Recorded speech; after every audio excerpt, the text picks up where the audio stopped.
On a beaucoup travaillé sur les principes passifs pour essayer d'optimiser au maximum, récupérer la chaleur gratuitement, la stocker, faire vraiment une enveloppe la plus efficace possible pour justement avoir le moins de pertes et donc avoir à chauffer ou à faire de la clim le moins possible en fait. Et après avec ça on a essayé de dimensionner au mieux les installations pour que il n'y ait pas de surcoût au niveau de la matière ni de gaspillage.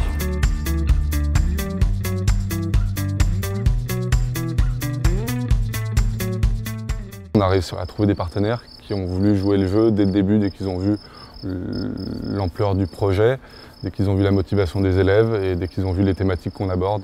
Ça a déjà fédéré donc quelques professionnels autour de ça.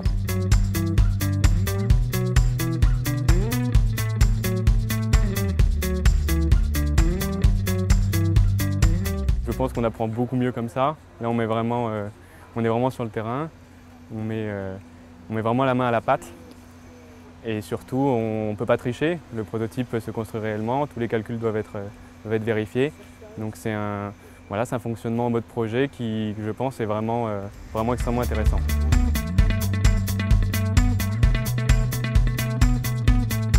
D'aller de la page blanche jusqu'à la réalisation et au choix ne serait-ce qu'un bloc de prise ou d'une poignée, il y a un saut d'échelle qui est tellement énorme que c'est forcément excitant et c'est forcément intéressant et ça aurait été trop bête de passer à côté, clairement.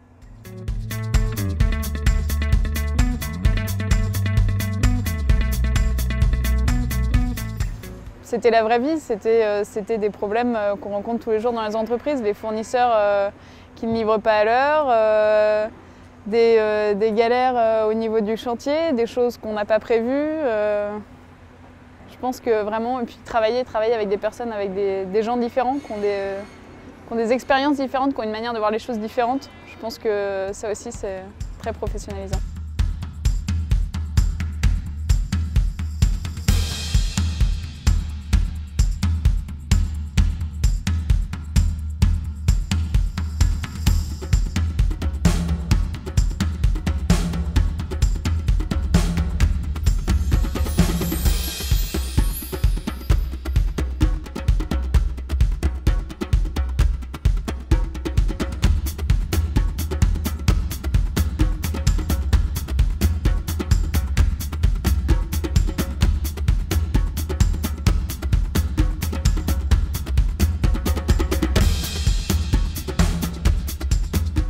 La maquette qui est aujourd'hui inaugurée, il y a quelques semaines, elle n'existait pas. Aucune entreprise n'aurait réalisé ça, même avec des professionnels. Là, nous avons des étudiants qui, parce qu'ils étaient motivés, parce qu'ils ont aussi certaines capacités intellectuelles, parce qu'ils se sont entourés de compétences différentes, ont été à même de finalement réaliser un peu l'impossible.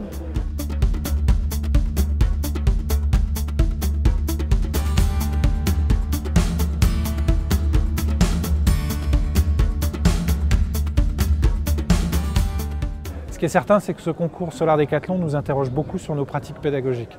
On voit bien qu'on est au bout d'un modèle des étudiants dans un amphithéâtre avec un enseignant qui dispense un savoir. Nos étudiants ont envie d'accéder à autre chose. L'accès à l'information est très facile. Vous tapez sur Google n'importe quel mot-clé et vous avez accès à l'information.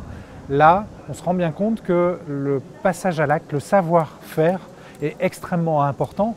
Et je crois que si on veut aider nos entreprises à être compétitives, il faut que nos étudiants aient cette culture du passage à l'acte, du savoir-faire et d'associer à la fois la réflexion amont, ce à quoi on les forme forcément en école d'ingénieur, et à la partie réalisation aval, parce que c'est bien de ça dont on vit aujourd'hui.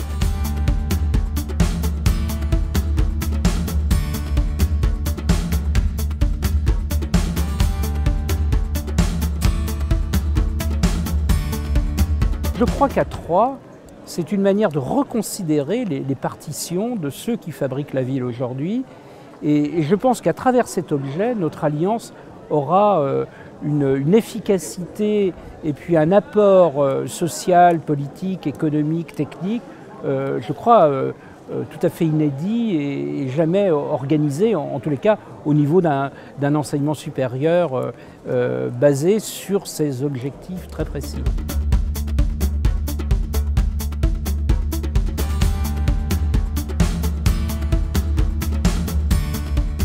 C'est un travail qui a été long, difficile parfois, et comme dans tout projet, les choses ne se sont pas passées comme elles étaient initialement prévues. Mais je crois qu'ils ont fait montre d'une totale abnégation, d'un total dévouement, un engagement très très fort dans le projet. Ils ont su surtout mobiliser, et ça c'est fondamental, autour de leur projet, autour de la dynamique qu'ils créent, des partenaires, que ce soit des institutions d'enseignement, des organisations professionnelles, des entreprises, des institutions politiques, qui toutes ont décidé de suivre ces étudiants et les professeurs qui les entouraient afin d'aller vers le succès. Alors le succès n'est jamais certain, mais je crois qu'on est quelques-uns à penser à Nantes qu'ils ont plus que toutes leurs chances dans cette compétition internationale.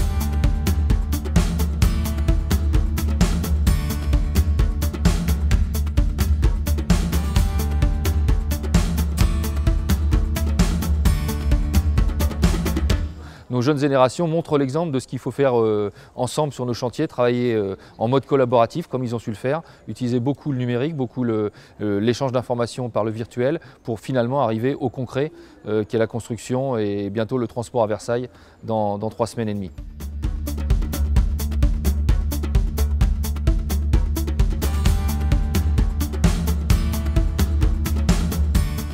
Ce qui évidemment nous a surpris, a été vachement sympa, c'est l'envie. C'est l'envie qu'il y avait, c'est l'envie des étudiants, comment ils avaient envie de bouger, comment ils vont très vite sur plein de choses. Et évidemment, c'était le côté très sympa. C'est pas tout à fait le même état d'esprit, la même habitude que ce qu'il y a dans une entreprise où les gens viennent, sont salariés, etc. Donc ce qui était intéressant aussi, c'était le choc des deux cultures et le choc des deux ambitions sur ce projet-là.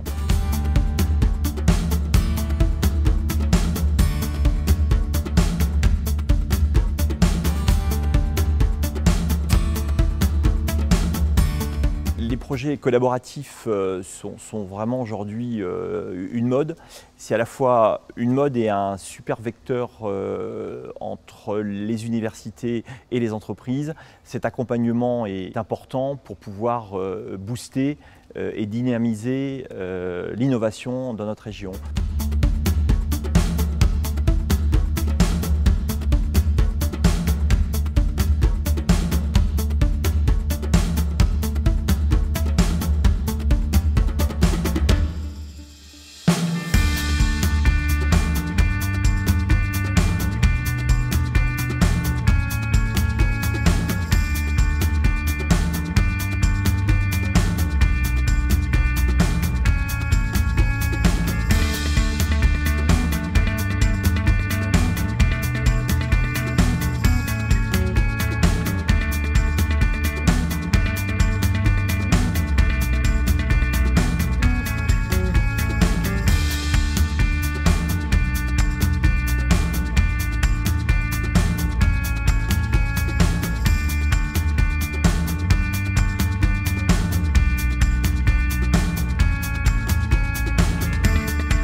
qui est intéressant, c'est de voir en fait les différentes problématiques de chaque prototype, parce que finalement, nous, on a traité de la problématique qui nous concernait au niveau de la ville de Nantes, à savoir le problème de densification, ce genre de choses, alors que finalement, d'autres prototypes ont traité des problématiques de leur pays. Qui sont de leur ville. Ou de et leur voilà, pays, notamment donc, les équipes comme celle du Japon ou du Chili qui ont travaillé sur l'habitat d'urgence. C'est vrai que ça répond pleinement à leurs besoins à eux.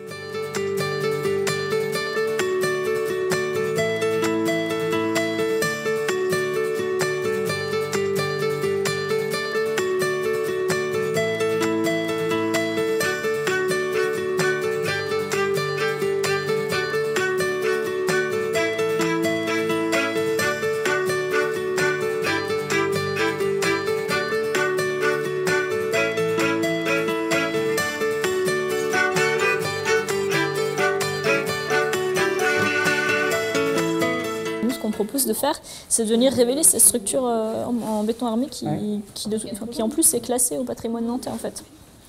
Et donc ce qu'on veut faire, c'est commencer par enlever cette espèce de façade bleue là et venir créer des failles en fait dans le bâtiment. 2 failles, une transversale donc entre la Loire et la carrière Misérie et une longitudinale tout en travers du bâtiment pour laisser rentrer la lumière en fait tout simplement.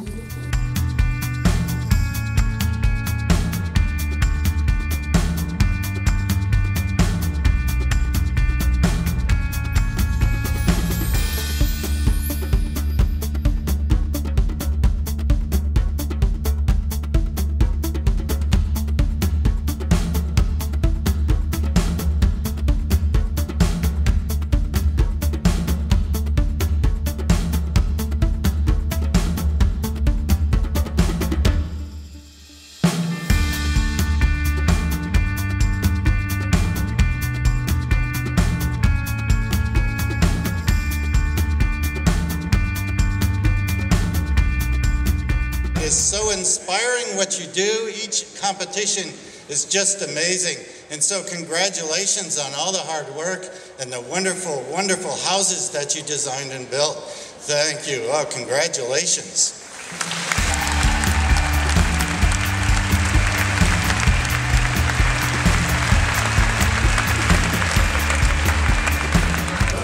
The second prize goes to Team Atlantic Challenge.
Notre équipe Phileas est deuxième au classement général, à un cheveu des Italiens.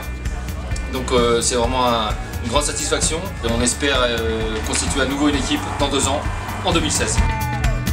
On est très contents et fiers d'eux. Moi je suis très fier d'eux. On a eu la chance d'avoir des écoles qui ont cru en nous. Ça aussi c'est une force. Donc voilà, ce soir c'est une vraie fête. Il y a un an, on était là avec des dessins sur un carnet. Aujourd'hui, vous avez un prototype juste devant vous, monté par 40 personnes en 10 jours. Ça donne des frissons. On a vraiment tout donné pendant 2 ans pour que ça marche. Et c'est vraiment une super expérience. Si c'était à refaire, je la referais, mais 3 fois de suite.